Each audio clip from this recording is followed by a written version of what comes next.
चल बेटा હવે જો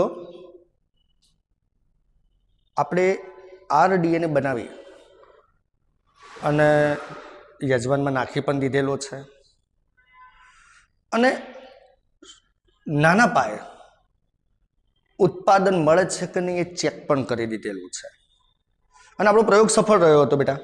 અગાઉ લેક્ચરમાં ચર્ચા કરીએ મુજબ તો નાના પાયે જ્યારે પેટ્રી પ્લેટમાં આપણે સંવર્ધન કરીને જોયું તો એ વખતે આપણને ઉત્પાદન મળતું હતું, ઈચ્છિત પ્રોટીન આપણને મળતો હતો.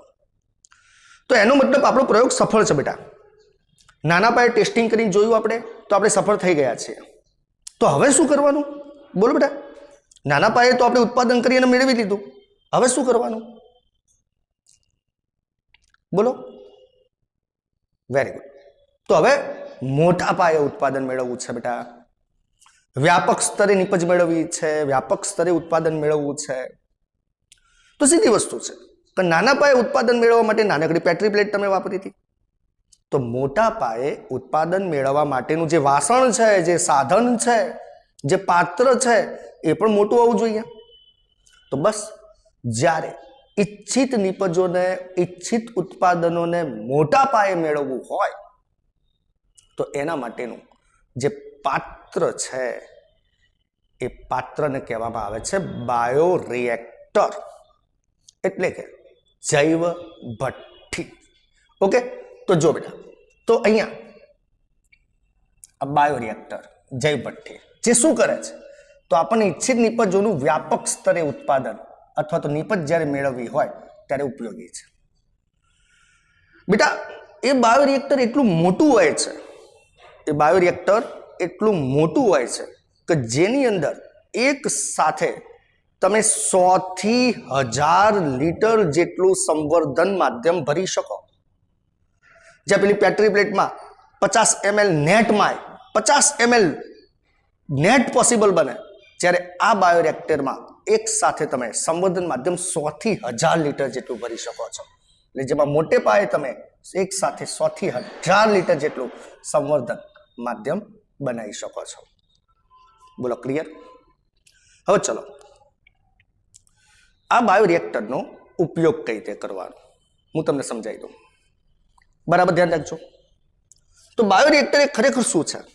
તો બાયોરિએક્ટર આમ જોવા જઈએ તો એક પ્રકારની એવી જૈવ ભઠ્ઠી છે તે એક મોટા વાસણ તરીકે વર્તે છે. આ આકૃતિ તમે જોઈ શકો છો. એક મોટા વાસણ તરીકે વર્તે છે જેની અંદર તમે એક સાથે 100 થી 1000 લીટર જેટલું સંવર્ધન માધ્યમ ભરી દેશો અને સંવર્ધન માધ્યમ ભર્યા પછી જે યજમાન કોષમાં તમે ઈચ્છિત જનીન નાખ્યો તો પછી યજમાન કોષ તરીકે વનસ્પતિનો સેલ હોય, પ્રાણીનો સેલ હોય કે બેક્ટેરિયાનો સેલ હોય, એ બધા જ યજમાન સેલને આની અંદર તમારે નાખી દેવાના.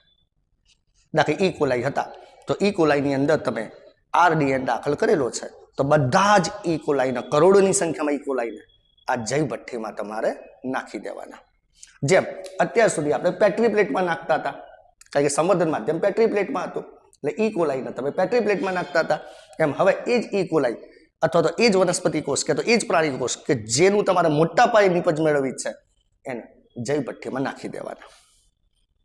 તો આમ જૈવ ભઠ્ઠી એક મોટું વાસણ છે, બરાબર, જેની અંદર જે જનીન નાખેલો છે એવી વનસ્પતિના કોષ, જનીન નાખેલો છે એવા પ્રાણીના કોષ અથવા તો જનીન નાખેલા છે એવા માનવના કે તો બેક્ટેરિયાના કોષના કાચા સામાન તરીકે એની અંદર તમારે નાખવાનો. તો ચલો બેટા ધ્યાન રાખજો આટલે સુધી કે આપણે મોટા પાયે ઉત્પાદન કરવું છે, વ્યાપક સ્તરે ઉત્પાદન કરવું છે તો મોટું પાત્ર જોઈશે. અને મોટા પાત્ર તરીકે એટલું મોટું પાત્ર લઈએ છીએ કે ભાઈ એક સાથે તમે 100 થી 1000 લીટર જેટલું સંવર્ધન માધ્યમ ભરી શકો છો. સંવર્ધન માધ્યમ ભર્યા પછી જે તમારું યજમાન કોષ છે કે જેની અંદર તમે ઈચ્છિત જનીન નાખેલું છે એ યજમાન કોષ તરીકે વનસ્પતિનો, પ્રાણીનો કે બેક્ટેરિયાનો કે મનુષ્યનો જે પણ સેલ હોય એ પછી એની અંદર નાખી દેવાના. બોલો ક્લિયર? તો શું ઈચ્છિત નિપજ બનવાનું ચાલુ થઈ જશે કે હજુ કઈ કન્ડિશન છે? હા, શું ચાલુ થઈ જશે બેટા ઈચ્છિત નિપજ બનવાનું? ના, કેમ નહીં થાય ભાઈ? એને સંવર્ધન માધ્યમ જોઈતું હતું તો 100 થી 1000 લીટર જેટલું સંવર્ધન માધ્યમ નાખી દીધું. એની અંદર યજમાન સેલ નાખવાના હતા તો યજમાન સેલ પણ નાખી દીધા કે જેની અંદર આપણે આ ડીએનએ દાખલ કરેલો છે. તો આમ તો નિપજ બનવી જોઈએ, કેમ નહીં બને? હજુ શું ખૂટે છે બેટા? Very good. તો હજુ સાહેબ એને ઇષ્ટતમ પરિસ્થિતિઓ આપવી પડશે. તો ઇષ્ટતમ પરિસ્થિતિ તરીકે એની અંદર ચોક્કસ તાપમાન પૂરું પાડવું પડશે, એને ચોક્કસ પીએચ પૂરી પાડવી પડશે, એની અંદર ચોક્કસ પ્રક્રિયાથી હોવા જોઈએ, ચોક્કસ પ્રમાણમાં ક્ષારનું પ્રમાણ હોવું જોઈએ, ચોક્કસ પ્રમાણમાં વિટામિન્સ હોવા જોઈએ, ચોક્કસ પ્રમાણમાં ઓક્સિજન્સ હોવા જોઈએ. આમ તમે એના ઇષ્ટતમ પરિસ્થિતિ તરીકે તાપમાન, પીએચ, પ્રક્રિયા, ક્ષાર, વિટામિન અને ઓક્સિજન પૂરો પાડશો તો જ આ રિએક્ટર યોગ્ય રીતે કામ કરશે અને છેલ્લે તમને વિશિષ્ટ નિપજો, વિશિષ્ટ નિપજ તરીકે કોઈ પ્રોટીન બનાવવો છે તો પ્રોટીન આપશે, વિશિષ્ટ નિપજ તરીકે કોઈ ઉત્સેચક મેળવવો છે તો ઉત્સેચક આપશે.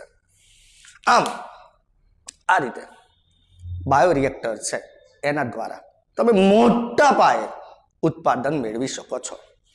તો ચલો આ જનરલ ચર્ચા કરી, એનું એકવાર રિવિઝન કરી દો બેટા. જવાબ આપજો. ચલો વ્યાપક સ્તરે આપણે ઉત્પાદન કરવું છે તો જૈવ ભઠ્ઠી વાપરીએ છીએ. ચલો જૈવ ભઠ્ઠીમાં એક સાથે કેટલું માધ્યમ નાખી શકીએ, કેટલું સંવર્ધન માધ્યમ નાખી શકીએ એક સાથે? 100 થી 1000 લીટર. બરાબર. આમ આ જૈવ ભઠ્ઠી એક મોટા વાસણ તરીકે વર્તે છે જેમાં એક સાથે તમે 100 થી 1000 લીટર સંવર્ધન દ્રાવણ નાખી શકો છો. સંવર્ધન દ્રાવણ નાખી દીધા પછી આપણે જે ઈચ્છિત જનીન જે યજમાન કોષમાં દાખલ કરતો યજમાન કોષો પણ અંદર નાખી દેવાના. જેમ કે કોઈ વનસ્પતિનો કોષ યજમાન તરીકે લીધો હોય તો એ, કોઈ પ્રાણીનો કોષ લીધો હોય, કોઈ મનુષ્યનો કોષ લીધો હોય કે કોઈ બેક્ટેરિયા, તો જેની અંદર આ ડીએનએ નાખેલો છે એવા તમામ યજમાન કોષો અંદર નાખી દેવાના અને પછી તમે એને ઇષ્ટતમ પરિસ્થિતિ આપશો એટલે એ ડીએનએ અભિવ્યક્ત થશે અને પોતાની નિપજો તૈયાર કરશે. નિપજ તરીકે પ્રોટીન આપી શકે, નિપજ તરીકે ઉત્સેચક પણ બનાવી શકે, નિપજ તરીકે કોઈ એન્ટીબાયોટિક દવા પણ બનાવી શકે. તો આ રીતે આપણને મોટા પાયે ઉત્પાદન મળે છે. તો ચલો બેટા, આટલે સુધી બધાને ખબર પડી ગઈ? હા યા નામાં જવાબ આપી દો જલ્દી. ઓકે, સરસ. હવે જુઓ, વાત આગળ વધારીએ કે બાયોરિએક્ટર ઘણા બધા પ્રકારના હોય છે. બાયોરિએક્ટર ઘણા બધા પ્રકારના હોય બેટા, પણ એમાં બાયોટેકનોલોજીમાં જો કોઈ વિશેષ રીતે જો કોઈ બાયોરિએક્ટર વપરાતું હોય તો એ સ્ટીરેડ પ્રકારનું બાયોરિએક્ટર છે. સ્ટીરેડ. તો વિશિષ્ટ પ્રકારનું જો કોઈ વપરાતું હોય, વધારાનું જો વપરાતું હોય, વધારે જેનો ઉપયોગ થતો હોય, સર્વાધિક ઉપયોગી જો કોઈ બાયોરિએક્ટર હોય તો સ્ટીરેડ પ્રકારનું એટલે કે સ્ટીયરિંગ પ્રકારનું હોય છે. સ્ટીયરિંગ પ્રકારનું એટલે શું? તો બેટા જુઓ, વચ્ચે આ રીતનું સ્ટીયરિંગ હશે અને એની પાસે આવા પાંખિયાઓ હશે.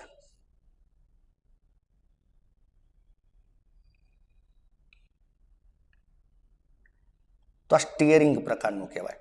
તો સર્વાધિક ઉપયોગમાં આવતું જો કોઈ બાયોરિએક્ટર હોય તો આ સ્ટીયરિંગ પ્રકારનું છે. એમાં વચ્ચે સ્ટીયરિંગ હોય છે. સ્ટીયરિંગને મિશ્રક પણ કહેવાય, મિશ્રક. ઘણા બધા પ્રકારની બાયોરિએક્ટર છે બેટા. જૈવ ભઠ્ઠી ઘણા બધા પ્રકારની છે, પણ સર્વાધિક જો ઉપયોગમાં આવતી હોય તો આવી સ્ટીયરેડ પ્રકારની હોય. સ્ટીયરેડ પ્રકારની મેં કીધું એમ કે વચ્ચે આવું સ્ટીયરિંગ હશે જેને ગોળ ગોળ ફેરવી શકાય, જેની ઉપર પાંખિયા પણ લાગેલા હોય. બરાબર. હા, આ સ્ટીયરિંગ ઘણી વખતે આવું સીધું નળાકાર પણ હોય. સીધું નળાકાર ક્યાં તો છેડેથી આ રીતે વળેલું પણ હોય. સ્ટીયરિંગ બે પ્રકારના હોય, સીધું નળાકાર સ્વરૂપનું પણ હોય અથવા છેડેથી વળેલું પણ. હવે બેટા આપણે જૈવ ભઠ્ઠીની રચના ભણીએ છીએ કે જે જૈવ ભઠ્ઠી આપણે વાપરવાની છે એ જૈવ ભઠ્ઠી કેવી હોવી જોઈએ. તો જે જૈવ ભઠ્ઠી તમારે વાપરવાની છે એમાં મોટે ભાગે આપણે સ્ટીયરિંગ પ્રકારનું જૈવ ભઠ્ઠી વાપરીએ છીએ. એના સ્ટીયરિંગ પ્રકારની જે જૈવ ભઠ્ઠી છે એમાં વચ્ચે સ્ટીયરિંગ હોય છે અને એ સ્ટીયરિંગ એટલે ગુજરાતીમાં કહેવાય મિશ્રક. એ મિશ્રક ક્યાં તો સીધું નળાકાર હોય અથવા તો છેડેથી વળેલું હોય. બેટા કેમ આવું સ્ટીયરિંગ વાળું આપણે પસંદ કરીએ છીએ? કોઈ કલ્પના કરી શકે છે? સ્ટીયરિંગ વાળું રિએક્ટર કેમ પસંદ કરીએ છીએ?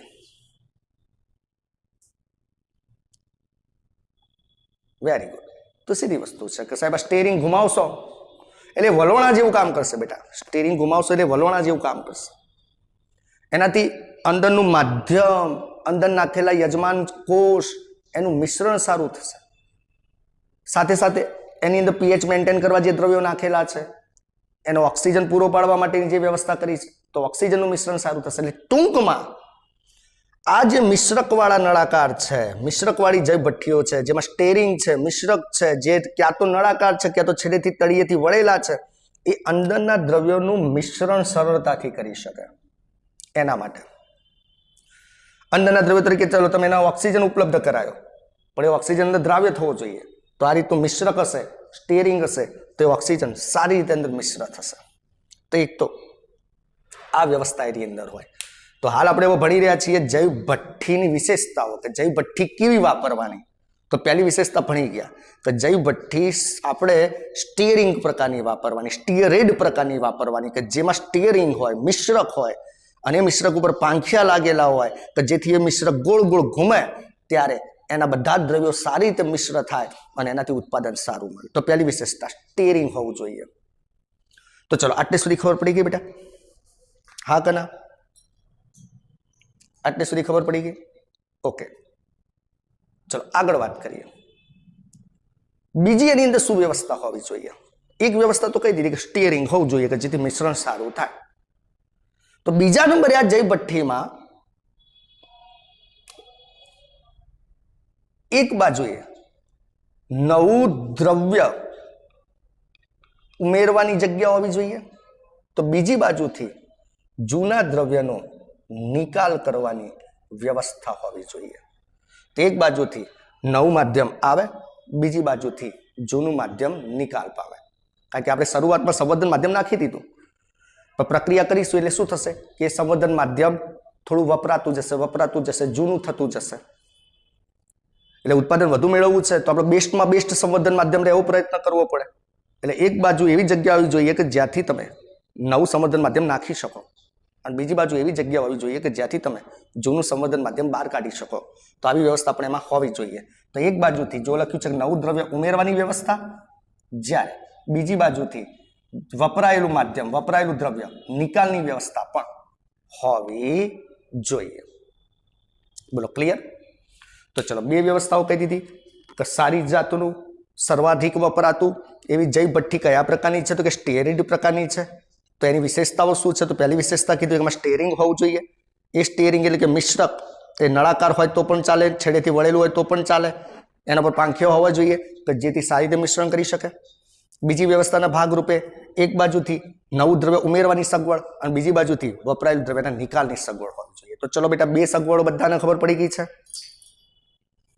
હા કે ના? ઓકે, ચલો હવે ત્રીજી શું સગવડ હોવી જોઈએ? તો જે રિએક્ટર વાપરો છો બેટા, એમાં તમને ખબર છે આપણા માધ્યમમાં ઓક્સિજન સતત આપતા રહેવાનું છે. કે ઓક્સિજન સતત એને મળતો રહેશે તો નીપજ ઝડપી બનશે. તો ત્રીજા નંબરની વ્યવસ્થા રૂપે સમયાંતરે અંદર હવાને પરપોટા સ્વરૂપે દાખલ કરવાની છે. યાદ રાખજો, સીધી સીધી હવાને પરપોટા સ્વરૂપે દાખલ કરવાની છે. તો હવાને પરપોટા સ્વરૂપે દાખલ કરવાની વ્યવસ્થા પણ એની અંદર હોવી જોઈએ. તો લખેલું છે બેટા કે ત્રીજા નંબરે એની અંદર સમયાંતરે હવાને દાખલ કરવાની છે, પણ પરપોટા સ્વરૂપે.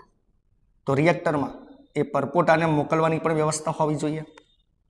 હવે તમને એમ થાય કે સાહેબ કેમ હવાને પરપોટા સ્વરૂપે મોકલવાની? સીધે સીધી હવા મોકલી દઈએ તો ના ચાલે?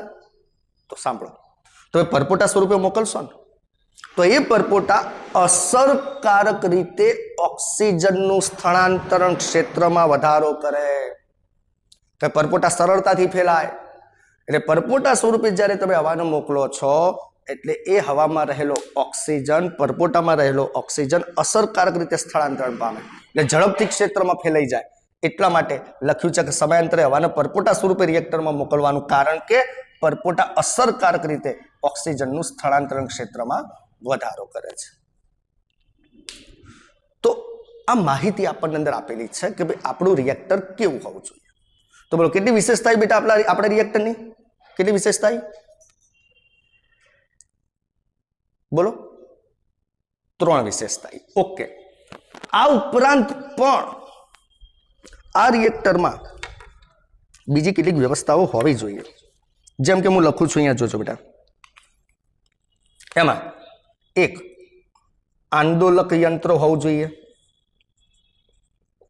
એક ઊંટું વિતરણ તંત્ર હોવું જોઈએ, ઉપરાંત એમાં ફીણ નિયંત્રણ તંત્ર હોવું જોઈએ. આ ઉપરાંત તાપમાન નિયંત્રણ તંત્ર હોવું જોઈએ. આ ઉપરાંત પીએચ નિયંત્રણ તંત્ર હોવું જોઈએ. આ ઉપરાંત પ્રતિચયન પ્રધાન, જો અહીંયા લખું છું બેટા, પ્રતિચયન પ્રધાન, જેને કહેવાય સેમ્પલિંગ પોટ, પણ હોવો જોઈએ. જોજો બેટા, ધ્યાન રાખજો. અમુક તો તમને ખબર પડી ગઈ હશે કે એમાં આંદોલક યંત્ર હોવું જોઈએ કે જેથી અંદર માધ્યમમાં આંદોલન થાય અને મિશ્રણ સારું થાય. ઓટું વિતરણ તંત્ર હોવું જોઈએ કે જેથી ઓટુનું વિતરણ સારું થાય. ફીણ નિયંત્રણ તંત્ર હોવું જોઈએ કે જેથી ફીણ નીચે બેસી જાય, ખ્યાલ આવે ને, અને એના કારણે પ્રક્રિયા ઝડપી થાય. તાપમાન નિયંત્રક તંત્ર હોવું જોઈએ કે કદાચ પ્રક્રિયા દરમિયાન તાપમાન જો વધી જાય તો કુલન્ટની વ્યવસ્થા હોવી જોઈએ કે તાપમાન ઠંડુ થઈ જાય, પાછું નોર્મલ થઈ જાય. પીએચ નિયંત્રણ તંત્ર હોવું જોઈએ કે પીએચ મેન્ટેન થાય. પણ આ છેલ્લું ખબર ના પડી, આ પ્રતિચયન પ્રધાન હોવું જોઈએ, જેને અંગ્રેજીમાં કીધું છે સેમ્પલિંગ પોટ. સાંભળજો, આ પ્રતિચયન પ્રધાન શું છે હું તમને સિમ્પલ ઉદાહરણ દ્વારા સમજાવું. ચલો, કોઈ ચાનો કારીગર છે, ચા બનાવે છે, બરાબર. હવે તમને ખબર છે કે એ જાણે છે કે કેટલી ચા નાખવી, કેટલી ખાંડ નાખવી, કેટલું દૂધ વાપરવું, કેટલું પાણી નાખવું, કેટલું આદુ નાખવું, કેટલો મસાલો નાખવો, બધું જ એને ખબર છે. અને કેટલા ટાઈમ સુધી ઉકાળવી અને કેટલી વાર ઉભરાવવા, બધું જ ખબર છે સારી ચા બનાવવા માટે. એ કેલ્ક્યુલેશન પ્રમાણે ચાલે છે. તેમ છતાં ચા બન્યા પછી જો સારો કારીગર હશે તો તમને સીધી ચા ગળીને પીવા આપી દે છે, પેલો ચા તૈયાર થઈ ગઈ એમ. બધું જાણે છે, એને ખબર છે કે બની જ ગઈ હશે, સારી જ બની હશે, તેમ છતાં શું સીધી ચા ગળીને તમને આપી દે છે? ના. શું કરે છે તો પછી એ ટેસ્ટ કરે છે. Very good. તો એ શું કરશે? ચાના એક બે ટીપા લઈ હથેળી ઉપર નાખી અને ચાખી જોશે. ઓકે, તો બસ અહીંયા આપણે જાણીએ છીએ બેટા, વૈજ્ઞાનિકો જાણે છે કે આટલું તાપમાન આપવાથી, આટલું પીએચ આપવાથી, આટલું માધ્યમ હોય તો આટલા સમયમાં નીપજ બની જવી જોઈએ. પણ તેમ છતાં એ લોકો આ જે આપણું જય ભઠ્ઠી છે એમાં એક સેમ્પલિંગ પોટ પણ રાખે છે. એટલે એક એવી જગ્યા કે જ્યાંથી તમે સેમ્પલને બહાર કાઢી શકો અને પછી એનું એનાલિસિસ કરી અને ચેક કરી શકો કે કેટલી નીપજો બની છે. ખ્યાલ આવે છે કે નહીં? કે આટલું 2 ml કે 5 ml કે 10 ml સેમ્પલ લીધું તો એમાં આટલી નીપજો બનવી જોઈએ, તો હા એટલી બની ગઈ છે. ઓકે, તો એ ચેક કરવા માટે, સેમ્પલ બહાર લાવવા માટે, સેમ્પલ બહાર લાવીને પછી એને ચેક કરવું પડે કે નીપજ બની છે તો કેટલી બની છે. તો એના માટે સેમ્પલિંગ પોટ, ગુજરાતીમાં કહેવાય પ્રતિચયન પ્રધાન, પણ એની પાસે હોવું જોઈએ.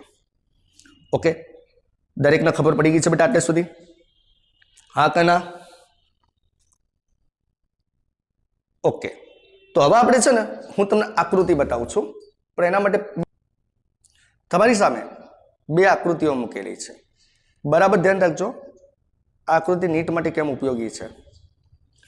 તો અહીંયા 2 આકૃતિ છે, 2 પ્રકારની જય ભઠ્ઠી બતાવેલી છે, પણ બંને જય ભઠ્ઠી તમે જુઓ બેટા. એમાં જે એ આકૃતિ છે એ સરળ સ્ટીરેટ પ્રકારનું ટેન્ક બાયોરિએક્ટર છે, જેમાં સરળ સ્ટેરિંગ છે. જોઈ શકો છો તમે, આવું સીધું સ્ટેરિંગ છે, નળાકાર. જ્યારે બી આકૃતિ છે બેટા, તમે જોઈ શકો છો એ સ્પર્શ્ડ સ્ટીરેટ પ્રકારનું ટેન્ક બાયોરિએક્ટર છે. સ્પર્શ્ડ એટલે કે છેડેથી વળેલું. તો જોઈ શકો છો છેડેથી આમ વળેલું છે. તો ચલો પહેલા તો 2 આકૃતિ તમને મતલબ ખબર પડી ગઈ છે બેટા? હા, આ નામાં પહેલા જવાબ આપી દો. ચલો આ નામાં જવાબ આપી દો. હા, એક છે સરળ સ્ટીરેટેડ પ્રકારનું અને બીજું છે સ્પર્શ્ડ સ્ટીરેટેડ પ્રકારનું. સરળ સ્ટીરેટેડ એટલે કે જેમાં સીધો સ્ટીરિંગ હોય છે, જ્યારે સ્પર્શ્ડ સ્ટીરેટેડમાં છેડેથી વળેલો હોય છે. ઓકે, હવે જો એમાં વિવિધ વ્યવસ્થાઓ આપેલી છે બેટા, બરાબર. જો એમાં એ પ્રકારની વ્યવસ્થા જોઈએ તો એ પ્રકારનામાં પહેલા તો સ્ટીરિંગને ગોળ ગોળ ફેરવવા માટે મોટર આપેલી છે. જુઓ બેટા, મોટર આપેલી છે તો જેથી ગોળ ગોળ ફરે. પછી કીધું હતું કે ફીણ તોડનાર વસ્તુ પણ હોવી જોઈએ, તો જો ફીણ તોડવા માટે પણ છે. પછી સ્ટીયરિંગ ઉપર ચપટા ફલકો આપેલા છે બેટા, કે જેથી મિશ્રણ સારું થાય. બરાબર. પછી જો હા એક બાજુથી વરાળ દાખલ કરે છે, સૂક્ષ્મ જીવ રહિત પર્યાવરણ માટે વરાળ, એટલે વરાળ પસાર કરશે કે જેથી અંદર કોઈ સૂક્ષ્મ જીવ આવી ગયા હશે તો એ વરાળની ગરમીથી મરી જશે. ક્લિયર થાય છે. પછી અહીંથી જો હવા દાખલ કરે છે, સૂક્ષ્મ જીવ રહિત હવા, કે જેથી ઓક્સિજન મળતો રહે. અહીંથી જો પીએચ નિયંત્રણ માટેના અને એસિડ બેઝ નિયંત્રણ માટેના દ્રવ્યો નાખવામાં આવે છે. તો જો બધી જ વસ્તુઓ તમને સરળ સ્ટીયરેટેડમાં દેખાય છે. આવું નવું બીજું છે સ્પર્શ સ્ટીયરેટેડ, એટલે કે જેમાં છેડેથી વળેલું નળાકાર હોય. જો છેડેથી વળેલું છે અહીંયા, બરાબર. તો ચલો એની અંદર પણ આવી જાત જાતની વ્યવસ્થાઓ છે, પણ એના વ્યવસ્થા રિપીટ નથી કરેલી એ લોકોએ, તમે જોઈ શકો છો. બરાબર. પણ એની અંદર જો લખેલું છે ગેસ સંરોહણ. ગેસ સંરોહણ શું છે? તો પરપોટા સ્વરૂપે તમે હવા નાખો છો બેટા, અને પરપોટા સ્વરૂપે તમે હવા નાખો છો એટલે તમે જોઈ શકો છો કે ઓક્સિજનના સ્થળાંતર માટે વધુ સપાટી મળે છે. જુઓ, વધુ સપાટી મળી, ખરબચડી સપાટી ઉપરની જુઓ તમે, ઉપર છેલ્લી ઉપર છેલ્લી ઉપર છેલ્લી થઈ જાય છે, ઉપર નીચે. અને આ રીતે તમે પરપોટા સ્વરૂપે તમે નાખો છો તો એનાથી ઓક્સિજન સ્થળાંતર ક્ષેત્ર વધે છે. એટલે જો અહીંયા આગળ આકૃતિમાં બતાવેલું છે. હવે પરીક્ષામાં પૂછાય કે પરપોટા સ્વરૂપે હવા કયા સ્ટીયરિંગમાં નાખવામાં આવે? પરપોટા સ્વરૂપે હવા આમ જો વર્ણનની અંદર તો કોઈ ચોખવટ નથી કરી, વર્ણનમાં એટલું જ કીધું છે કે પરપોટા સ્વરૂપે નાખવાની. પણ તમે જ કહો આકૃતિ ઉપરથી જવાબ આપવો હોય બેટા, તો એની અંદર પરપોટા સ્વરૂપે નાખવાની છે કે બીની અંદર? બીની અંદર, સ્પર્શડ પ્રકારનામાં. ઓકે, એટલે જરા નીટમાં પ્રશ્ન પૂછાય તો એ પ્રમાણે પણ ધ્યાન રાખજો. તો ચલો બેટા, બધાને બાયોરિએક્ટર ખબર પડી ગઈ છે? હા. તો જો બેટા, હવે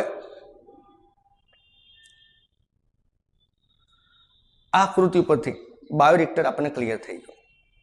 મેં કીધું ઘણા બધા પ્રકારના બાયોરિએક્ટર હોય, પણ આપણે ખાલી ભણવાના છે સ્ટીયરિંગ પ્રકારના છે, અને સ્ટીયરિંગમાં બે પ્રકારના જોયા. બરાબર. એક ઊભા નળાકાર વાળું અને એક છેડેથી વળેલું. ઓકે, તો આ રીતે આપણે મોટા પાયે નિપજો મેળવી શકીએ છીએ. તો તમને બેટા એવું લાગતું હશે કે આ નિપજોનો ઉપયોગ ક્યાં ક્યાં થતો હશે, તે વસ્તુ ભણવાની છે આવતીકાલના લેક્ચરમાં. ચિંતા ના કરો તમે. પણ તમને કહી દઉં કે દવાખાને જઈએ છીએ, હાર્ટ એટેક આવ્યો હોય અને એક 10-12 હજારનું ઇન્જેક્શન તમને ઠોકારી દે. જો સમયસર તમે પહોંચી ગયા અને સમયસર તમને ઇન્જેક્શન મળી જાય તો હૃદય પાછું નોર્મલ થઈ જતું હોય છે. તો આવા ઘણા બધા એન્ટીબાયોટિક દવાઓ છે, ઘણા બધા ઉત્સેચકો છે, ઘણી બધી આવી અન્ય રસાયણો છે કે જેનું ઉત્પાદન આવી રીતે આપણે બાયોરિએક્ટરમાં કરી અને પછી એમાંથી બોટલો ભરતા હોઈએ છીએ, અને બોટલો પછી દવા તરીકે ઇન્જેક્શન તરીકે આપણે ઉપયોગ કરતા હોઈએ છીએ. બોલો, ક્લિયર થાય? ઓકે, તો ચલો બધાને આજના લેક્ચરમાં ખબર પડી ગઈ છે? હા યા ના?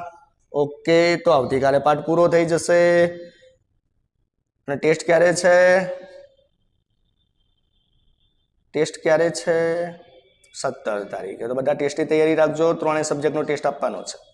ઓકે, તો આજે